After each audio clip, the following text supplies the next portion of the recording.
This is part 2 of this story. If you haven't seen part 1 yet, check the link in the description to start from the beginning. The first month of marriage passed like a fever dream. Lian Yu's mansion was everything I'd never dared to imagine. Silk hangings, carved jade ornaments, servants who moved like shadows to anticipate every need. My husband showered me with gifts, precious jewelry, fine clothes, rare books I'd only heard whispered about in scholarly circles. But luxury felt hollow when it came with invisible chains. "You seem troubled, my dear wife," Lian Yu observed one morning as we shared breakfast in his private garden. The formality in his voice had never softened, despite our intimate proximity each night. "I'm adjusting," I replied carefully, focusing on my tea rather than his calculating gaze. "Perhaps you'd enjoy visiting your family today. I can have the carriage prepared." The offer surprised me. In the weeks since our wedding, he'd subtly discouraged such visits, always having business that required my presence or social obligations that couldn't be missed. "That would be welcome," I said cautiously. His smile didn't reach his eyes. "Of course, a devoted husband wants his wife's happiness." But when I arrived at my family's modest home, I found it transformed.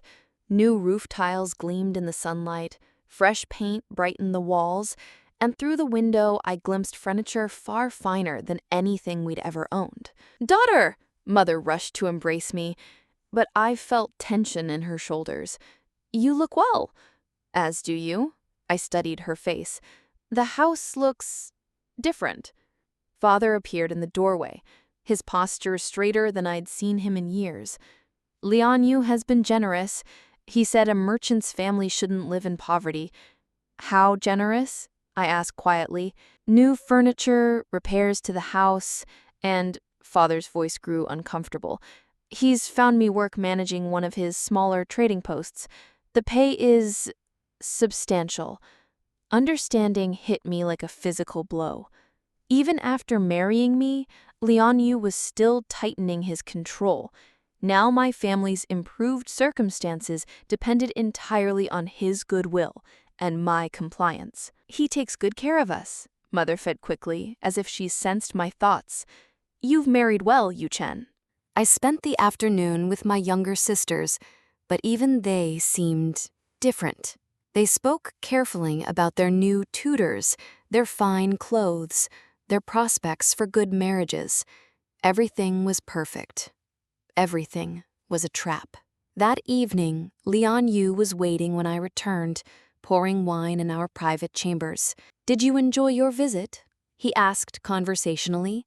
"My family seems comfortable." "They are. As long as you remain my devoted wife, they always will be." He handed me a cup of wine, his fingers brushing mine deliberately. "It's amazing how security can transform people. Your father no longer gambles. Your mother no longer weeps. Your sisters can dream of futures they never imagined possible. And if I displease you, why would you displease me?" His tone was light, but his eyes were steel. "You're an intelligent woman, Yue-chan. Surely you understand that everyone's happiness depends on maintaining harmony in our marriage." I understood perfectly. My family had simply exchanged one form of debt for another, one that could never be repaid, only maintained through my submission. "You've thought of everything," I said quietly. "I'm a thorough man." He moved closer, his hand touching my cheek with surprising gentleness. "I don't want to be your enemy, Yue-chan. I want to be your devoted husband." "Then why do I feel like a prisoner?" The question seemed to genuinely puzzle him. "A prisoner? You have everything a woman could want. Luxury, security, status. Your family is prosperous and safe. What more could you desire? Choice is an illusion for people of our circumstances. The only real choice is whether to be miserable or content with what fate provides." But as the weeks passed, I began to notice cracks in Lian Yu's perfect control. He would grow quiet when I failed to respond to his romantic gestures with enthusiasm. His jaw would tighten when I answered his questions politely, but without warmth. Once I caught him staring at me with an expression that was not calculation or satisfaction, it was almost longing. You don't love me. The words hung in the air between us like morning mist. We were in his study, where I'd been reading while he worked on ledgers. I'd grown comfortable with our silent evenings.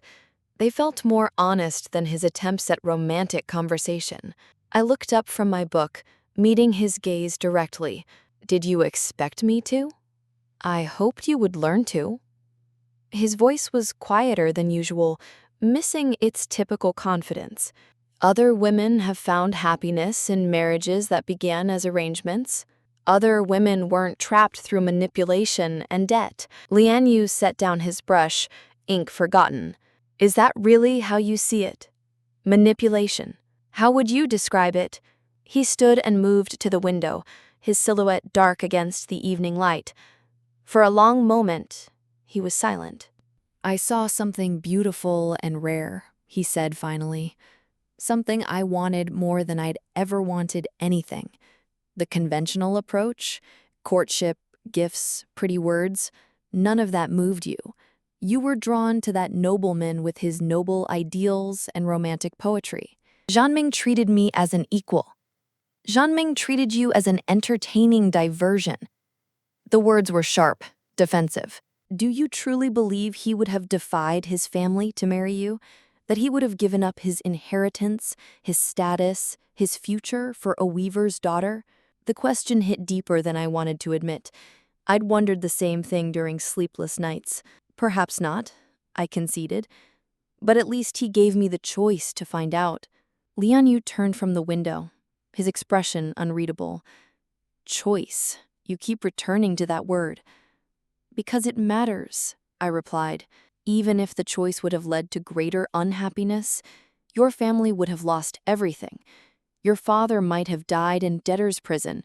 Your sisters would have had no prospects, no dowries, but you would have had your precious choice. At least it would have been mine to make. Something shifted in his posture, a subtle defeat that surprised me. I don't understand you, he said quietly. I've given you everything.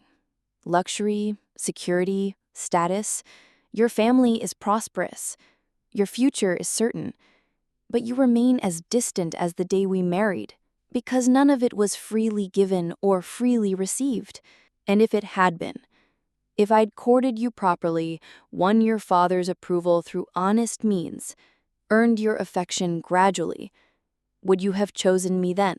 The question caught me off guard. I studied his face, searching for calculation or a manipulation, but found only something that looked like genuine vulnerability. I don't know, I said honestly, but we'll never know, will we? Because you didn't give me that chance. He was quiet for so long, I thought he wouldn't respond. When he finally spoke, his voice was barely above a whisper. I was afraid of what? That you would choose him. That my noble friend with his pretty words would win what I'd wanted from the moment I saw you dance. He looked at me directly, and for the first time since our wedding night, I saw something real in his eyes. I've never lost anything I truly wanted, Yue-chan. I couldn't bear to lose you to someone who would never value you as I do. So you made sure I had no choice. Yes, the admission was stark, unadorned, and now I have everything I thought I wanted, and nothing I actually need. What do you need? You. Not your body, not your compliance, not your presence in my house. Your thoughts, your spirit, your heart. His laugh was bitter. I can buy anything, Yue-chan, except the one thing I want most. The conversation left me shaken. I'd been prepared to fight a villain, not a man capable of genuine vulnerability. That night, as he lay sleeping beside me, I studied his face in the moonlight. Without his daytime mask of control, he looked younger, almost lost. For the first time since our wedding, I felt something other than anger toward my husband. Not love, I wasn't ready for that, might never be, but a complicated understanding. He was as trapped by his choices as I was by mine. The realization should have comforted me. Instead, it only made everything more difficult. Master Lian Yu requests your presence in his study, my lady. The servant's words interrupted my morning reading.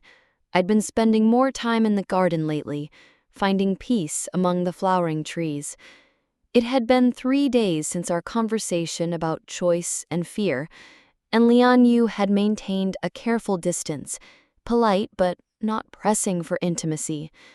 I found him standing before a large map of the trade routes, but his attention seemed elsewhere. You wanted to see me? He turned, and I was struck by how tired he looked. I've been thinking about our conversation, about choice. Oh, there's something I want to show you. He moved to his desk and pulled out a thick document. This is the deed to your family's house, along with the contracts for your father's employment and your sister's education. I accepted the papers with confusion. Why are you showing me this? Because I'm transferring them to you. Everything will be in your name. The house, the income, all of it. Your family's security will no longer depend on remaining married to me. My hands trembled as I read the documents. He was telling the truth. With these papers, my family would be protected regardless of what happened between us. I don't understand, I whispered. You said you wanted choice. I can't undo the past, but I can give you a choice now. His voice was steady, but I could see the tension in his shoulders. You can leave me, return to your family, or go wherever you wish. You'll have enough wealth to live independently, to make your own decisions about your future. And you would just let me go? If that's what you choose. He moved to pour himself wine, though his hands weren't entirely steady.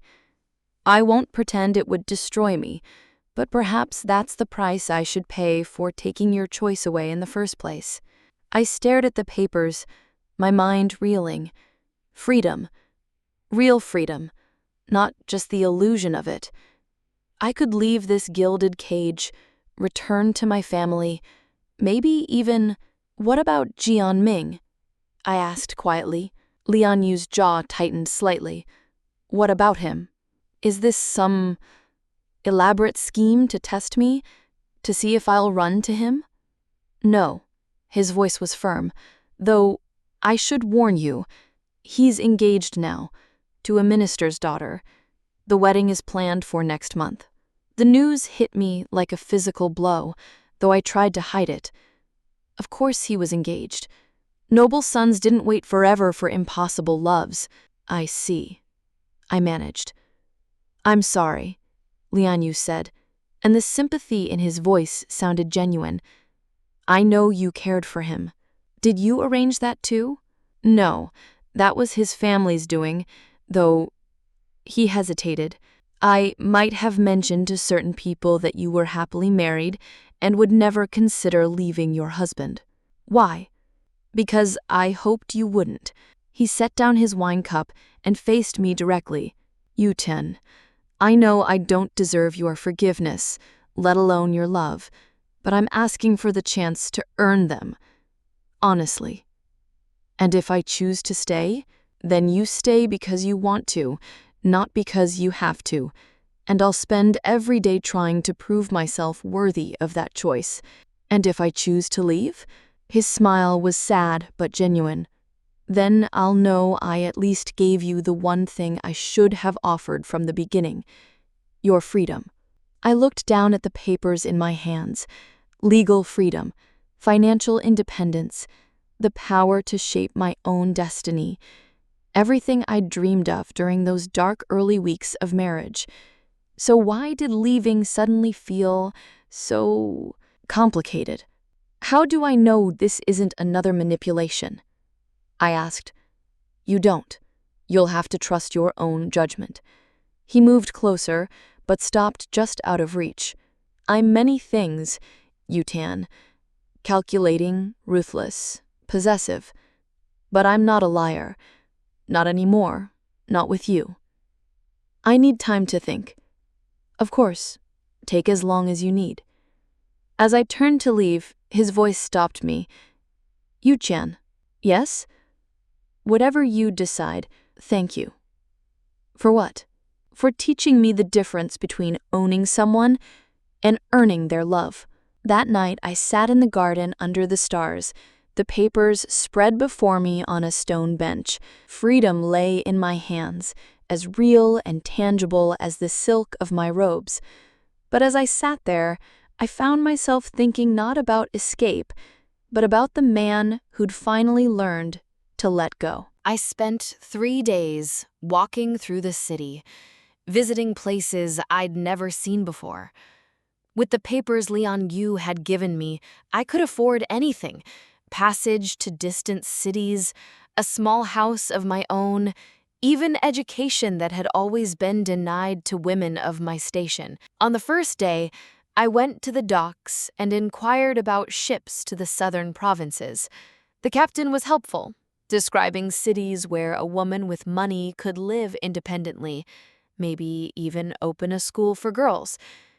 It was a tempting possibility. On the second day, I visited the scholarly district, browsing bookshops and listening to philosophical debates in tea houses.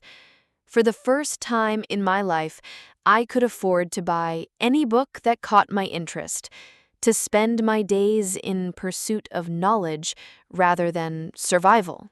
On the third day, I found myself walking past Jianming's family compound. Through the ornate gates, I could see servants preparing for what was obviously a grand celebration. Red silk banners announced his upcoming wedding. My heart ached, but it was the dull ache of old wounds rather than fresh devastation. That evening, I returned to find Lian Yu waiting in the garden. He'd been doing this each night, not pressing for answers, just making himself available if I wanted to talk. "Did you have a good day?" he asked quietly. Enlightening. I've been exploring my options. Something flickered in his eyes, but his voice remained steady. And? I could go south. There are cities there where women can own businesses, even teach. I could buy a small house, live quietly, maybe do some good. That sounds peaceful. It does. I studied his profile in the moonlight. Is that what you want for me? Peace? He was quiet for a long moment. I want whatever makes you happy, even if it means I never see you again. You don't sound like the same man who orchestrated my father's deaths to trap me into marriage. I'm not. He looked at me directly. You changed me, Yue-chan. Not just by refusing to love me, but by showing me what love actually means. What do you think it means? Wanting someone's happiness more than your own satisfaction, choosing their freedom over your own desires, being willing to lose them rather than cage them. His smile was rueful. Things I didn't understand before. And now you do? Now I understand why you kept refusing my gifts, why you preferred Jianming's friendship to my grand gestures. He offered you respect and intellectual companionship. I offered you pretty chains. We sat in comfortable silence, the night air soft around us. Finally, I spoke. What would happen if I stayed? I don't know, he said honestly. I'd hope that we could start again, build something real this time. But there are no guarantees. You might never learn to love me. I might disappoint you in new ways. What would you want from me if I stayed? Nothing you weren't willing to give. Your companionship, if you offered it, your thoughts, your conversations, your presence. I've learned that forcing affection only kills it. And if I eventually wanted to leave, then you could leave. The papers I gave you ensure that. I pulled the documents from my robes, holding them in the moonlight. These represent everything I thought I wanted: freedom, independence, the power to choose my own path. But I've been thinking about something you said, about choice sometimes leading to greater unhappiness. I looked at him. What if I chose to stay, not because I have to, but because I want to see what we could become if we started honestly? Hope flickered across his features, quickly suppressed. Are you saying? I'm saying that running away might be the easier choice, but not necessarily the braver one. I set the papers aside. The man who trapped me was selfish and calculating, but the man who freed me, he's someone I might want to know better. Yue-chan. His voice was barely a whisper. I don't love you, I said clearly. Not yet. Maybe not ever. But I'm curious about who we could be to each other if we started from honesty instead of manipulation. That's more than I dared hope for. It's a beginning, not a promise. You'll have to earn everything: my trust, my affection, my respect. And I reserve the right to leave if you disappoint me. I understand. Do you? Because this isn't about me accepting my fate or making the best of a bad situation. This is me choosing to give us a chance, but as equals this time. He stood and offered me his hand.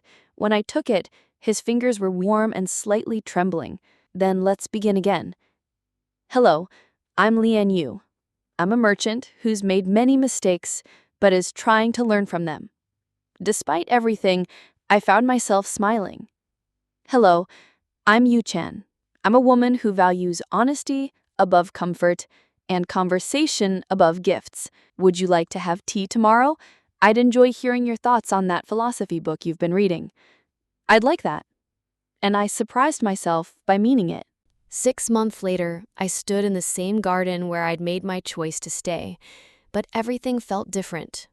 The morning sun streamed through the flowering trees, illuminating the breakfast table where Lian Yu sat reading correspondence. Anything interesting? I asked, settling across from him with my own letters. A request from the Merchants Guild to mediate a dispute over trading routes, and an invitation to the Chen family's harvest celebration. He looked up with the smile I'd grown to treasure, genuine rather than calculated. What about you? A letter from my youngest sister. She's been accepted to the Women's Academy in the capital. And I held up the other document with excitement. The magistrate has approved my petition to establish the girls' school. Lian Yu's face lit up. Yue-chan, that's wonderful. When can you begin? Next month, if we can finish preparing the building in time. I studied his expression. You're truly happy about this? Of course I am. You've been passionate about this project for weeks. It still surprised me sometimes how different he'd become, or perhaps how different we'd become together. The man who'd once tried to control my every movement now actively encouraged my independence. He'd helped me research educational methods, introduced me to scholars who could advise on curriculum, even donated the building where the school would operate. I have something to tell you, he said, setting down his letters with unusual seriousness. My stomach tightened with old instincts. What? Jianming returned from his honeymoon yesterday. He's requested a meeting. The name still caused a pang, but it was softer now, like the ache of an old injury in damp weather. I see. What did you tell him? That the decision was yours to make. I considered this. 6 months ago, the news would have sent me into emotional turmoil. Now it was simply complicated. I think I'd like to see him, I said finally. With you there, if that's acceptable. Are you certain? I need to know that part of my past is truly settled, and I want him to see that I'm not the trapped woman he knew. The meeting took place 3 days later in Lian Yu's study. Jianming looked well, prosperous and confident, though there were new lines around his eyes. His gaze moved between us, clearly trying to assess the situation. Yue-chan, you look happy. I am, I replied, and realized it was true. How is married life treating you? Well enough. Lady Mei-ling is suitable. Our families are pleased. He paused. But I didn't come here to discuss my marriage. Then why did you come? Lian Yu asked, his voice neutral. Jianming looked directly at him. To apologize. To both of you. For what? I asked, genuinely curious. For being a coward. For letting you face an impossible situation alone while I hid behind my family's expectations. He turned to Lian Yu. And for judging you so harshly when I was no better. Lian Yu shifted in his chair. I'm not sure I understand. You fought for what you wanted, even if your methods were questionable. I simply gave up and convinced myself it was noble restraint. Jianming's smile was rueful. I've had months to think about it. I told myself I would have defied my family for love, but when the moment came to prove it, I chose the easier path. Your engagement was arranged before our situation reached its crisis, I pointed out gently. Yes, but I could have broken it. Others have done so for love. I chose security over courage. He looked between us again. I hope you found happiness together, whatever the circumstances that brought you here. We're finding it, I said honestly, day by day. After Jianming left, Lian Yu and I sat in thoughtful silence. How do you feel? He asked eventually. Grateful, I said, surprising myself. Grateful that he came, that he was honest, and that I could see him without pain. It helps me believe that we really have moved forward. No regrets? About seeing him? No. About the path that led us here, I considered carefully. I regret that it began with deception and manipulation, but I can't regret where we've arrived. That evening, as we walked through the garden together, Lian Yu stopped by the stone bench where I'd first decided to stay. I have something for you, he said, pulling out a small wrapped package. I accepted it with amusement. I still don't need gifts to prove your affection. This is different. Open it. Inside was a simple jade hairpin, elegant but not ostentatious. Nothing like the elaborate jewelry he'd once showered me with. It's beautiful, I said. But why? Look more closely at the carving. I examined the jade more carefully and gasped. Carved along its length was the delicate figure of a phoenix rising from flames, the same design of the dance I'd performed the night we met. You remembered. I remember everything about that night. Your grace, your passion, the way you transformed something beautiful from struggle. His voice was soft. I wanted to give you something that honored who you were before I complicated your life. Lian Yu, I touched his face gently. You don't have to apologize for our beginning anymore. We've built something new. Have we? Really? Instead of answering with words, I stood on my toes and kissed him. Not the dutiful kisses of early marriage, or the passionate ones he'd eventually earned, but something new. A kiss that was entirely my choice, given freely and with growing affection. When we broke apart, his eyes were bright with emotion. I love you, he said quietly, not as a possession or a prize, but as the remarkable woman you are. I know, and I'm beginning to love you too. Not the man who trapped me, but the man who learned to set me free. As we walked back to the house together, I reflected on the strange journey that had brought us here. I'd begun as a girl who believed in fairy tales and simple endings. I'd learned to be a woman who understood that real love was built day by day, choice by choice, in the space between freedom and commitment. The phoenix had indeed risen from ashes. Not just me, but both of us, transformed by fire into something neither of us could have imagined at the beginning. 2 years later, I stood before a room full of young girls, their faces bright with curiosity as I explained the principles of poetry. The school had grown beyond my wildest dreams. We now had 3 teachers and 40 students, daughters of merchants, artisans, and even a few enlightened noble families. Remember, I told them, poetry is not just about beauty. It's about truth, about capturing the essence of human experience in words. A hand shot up. Teacher Yue-chan, will you recite your Phoenix poem again? I smiled. The poem I'd written about transformation and rebirth had become somewhat famous in scholarly circles, though I suspected my students loved it more for the story behind it than the verses themselves. Perhaps next time. For now, I want you to practice writing your own poems about growth and change. As the students bent to their work, I moved between their desks, offering guidance and encouragement. Through the window, I could see Lian Yu in the courtyard, deep in conversation with Master Chen about expanding trade routes. We'd built a partnership in business as well as marriage. I handled the educational and cultural investments, while he managed the commercial enterprises. Teacher, one of my youngest students tugged at my sleeve, is it true that you married for love? The question came from little Ai Ming, the blacksmith's daughter, whose own parents had arranged her betrothal to a boy she'd never met. It's complicated, little one, I said, kneeling beside her desk. I married your master Lian Yu for practical reasons at first, but we learned to love each other by choosing to be honest, kind, and respectful partners. So, love can grow even in arranged marriages? Love can grow anywhere it's nurtured with care and honesty. But I looked around at all my students, knowing this lesson was as important as any poetry or philosophy I could teach them.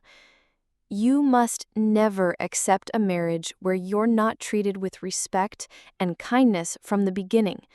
Love should be built on a foundation of mutual regard, not fear or control.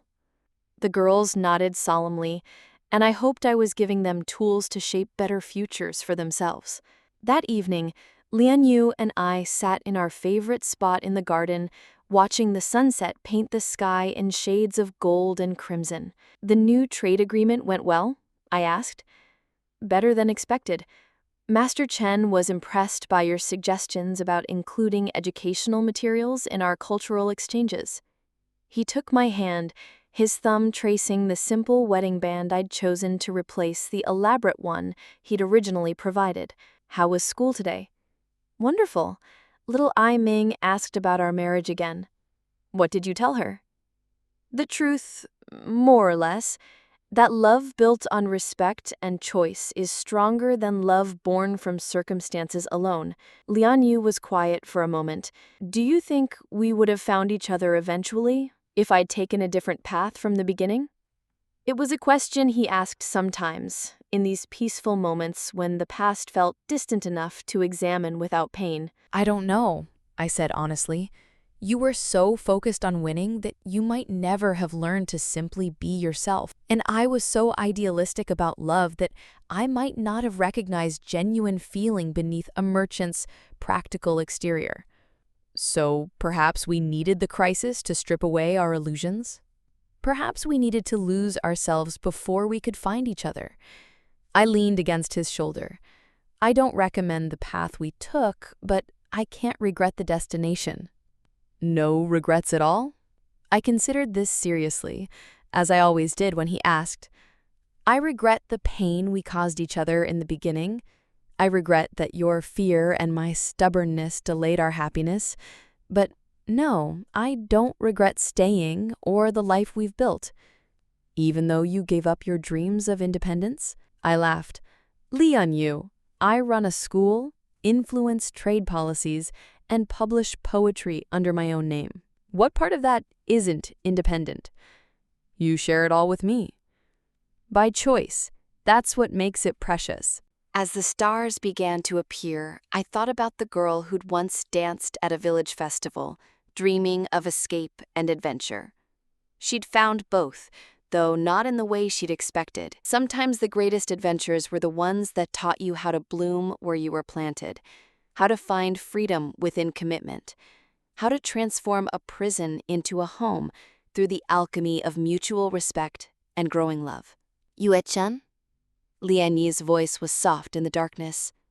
Thank you for staying, not just that first night, but every day since. For choosing us, again and again. Thank you for learning how to be worth choosing. In the distance, music drifted from the village square where another festival was beginning. Young people would dance tonight, full of dreams and hopes, believing that love was simple and fate was kind. Some would find easy happiness. Others would face impossible choices and discover that real love was less about fairy tale endings and more about the courage to keep choosing each other, day after day, through all the complications that made life difficult and beautiful and utterly worthwhile. I closed my eyes and listened to the music, remembering my own dance under the starlight, and smiled. The phoenix had risen from ashes, but more than that, it had learned to fly.